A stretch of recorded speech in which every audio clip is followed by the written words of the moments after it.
White gold presents RCB ಸಮಾಚಾರ.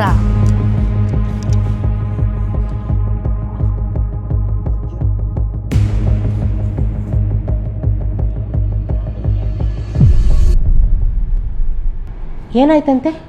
ಅವ್ರ ಫ್ಯಾಮಿಲಿಗೋಸ್ಕರ ticket ಇಟ್ಕೊಂಡಿದ್ರಂತೆ uncle. Next ಮ್ಯಾಚ್ದು ಕಾಣಿಸ್ತಲ್ವಂತೆ. ಓ ಪಾಪ, ಮೊನ್ನೆ ಮ್ಯಾಚ್ ಹೋಯ್ತು, ಇವಾಗ ಟಿಕೆಟ್ ಹೋಗ್ಬಿಟ್ಟಿದೆ. ಆಗತ್ತೆ, ಏನು ಮಾಡೋಕ್ಕಾಗಲ್ಲ. ಅಂದಾಗ ನಾನು ಏನು ಹೇಳ್ತಾ ಇದ್ದೆ? ಅದೇ ಅಂಕಲ್, ಮೊನ್ನೆ ಮ್ಯಾಚ್ ಏನಿಗೆ ಸೋತ್ವಿ ಅಂತ ಹೇಳ್ತಾ ಇದ್ರಿ. ನಾವು ಏನಕ್ಕೆ ಸೋತ್ವಿ ಮ್ಯಾಚು ಅಂತಂದರೆ, ನಮ್ಮವರು 1 ಟಿಪ್ 1 ಆ್ಯಂಡ್ ಕ್ಯಾಚ್ ಹಿಡ್ದಿದ್ದಾರೆ. Pitch catch. ಅಂಪೇರು ಔಟೇ ಕೊಡ್ತಾ ಇಲ್ಲ.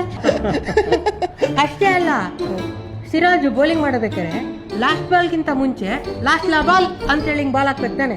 ಒಂದ್ಸರಿನೂ ಲಾಬಾಲ್ ಅಂತ ಹೇಳೇ ಇಲ್ಲ.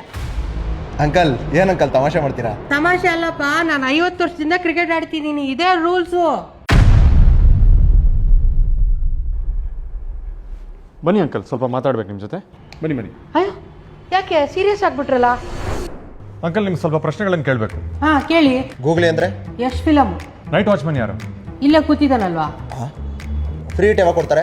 ಸೊಸೈಟಿನಲ್ಲಿ ಫ್ರೀ ಅಕ್ಕಿ ಖಾಲಿ ಆದಾಗ ಫ್ರೀ ಇಟ್ ಕೊಡ್ತಾರೆ. ಪ್ಲೇಯರ್ಸ್ ಹೆಲ್ಮೆಟ್ ಹಾಕೊಳ್ತಾರೆ. ಪೊಲೀಸ್ ಹಿಡಿದೇ ಇರಲಿ ಅಂತ. ಡಕ್ ಅಂದ್ರೆ ಪಾತುಕೋಳಿ. ಲಾಂಗ್ ಆಫ್ ಅಂದ್ರೆ ಜಾಸ್ತಿ ದಿನ ರಜೆ ತಗೊಳ್ಳೋದು. ಕೀಪರ್ ಯಾರು? ಪ್ರೀತಿಸಿರೋ ಹುಡುಗಿನ ಎಷ್ಟೇ ಕಷ್ಟ ಆದ್ರೂ ಕೈ ಬಿಡದೇ ಇರೋರು. ಎಡ್ಜ್ ಅಂದ್ರೆ WWF player. Sir, required run rate ಬಗ್ಗೆ ಕೇಳಿ. RRR ಅಂದ್ರೆ ನಾಟು ನಾಟು ನಾಟು ನಾಟು. ಸೋಮು ಅವರೇ, you are a big fraud. ಗೊತ್ತಾಗೋಯ್ತಾ? ನಾವು ಈ ವಿಷಯನ RCB ಮ್ಯಾನೇಜ್ಮೆಂಟ್ಗೆ ಇವಾಗಲೇ ಹೇಳ್ತಾ ಇದೀವಿ. ಬನ್ನಿ ಸರ್. 1 ನಿಮಿಷ. ಸಾರಿ ಸರ್, ನಾವು ಇದನ್ನ ಮಾಡಲೇಬೇಕು. ಸರ್ ನೀವು ಬನ್ನಿ. Match tickets. ಬರೀ 2 ಟಿಕೆಟ್ ಇಂದ ನಾವು ಇಬ್ಬರನ್ನ ಕೊಂಡ್ಕೋಬಹುದು ಅಂತ ಅನ್ಕೊಂಡಿದ್ದೀರಾ ಅಂಕಲ್? ಸಾರಿ ಸರ್, ಬನ್ನಿ ನೀವು. Excuse me. 10 ಟಿಕೆಟ್ಸ್. ಅವ್ರ ಫ್ಯಾಮಿಲಿಗೋಸ್ಕರ ಟಿಕೆಟ್ ಇಟ್ಕೊಂಡಿದ್ರಂತೆ ಅಂಕಲ್. ನೆಕ್ಸ್ಟ್ ಮ್ಯಾಚ್ದು ಕಾಣಿಸ್ತಲ್ವಂತೆ. ಅಂಕಲ್, ಇಲ್ಲಿ ನಡೆದಿರೋದನ್ನ ನಾವು ಯಾರಿಗೂ ಹೇಳಲ್ಲ. ಈ ವಿಷಯನ ಇಲ್ಲೇ ಮರ್ತ್ಬಿಡೋಣ. ಮತ್ತೆ ಕಾಲಿಗೆ ಬೀಳಲ್ವಾ?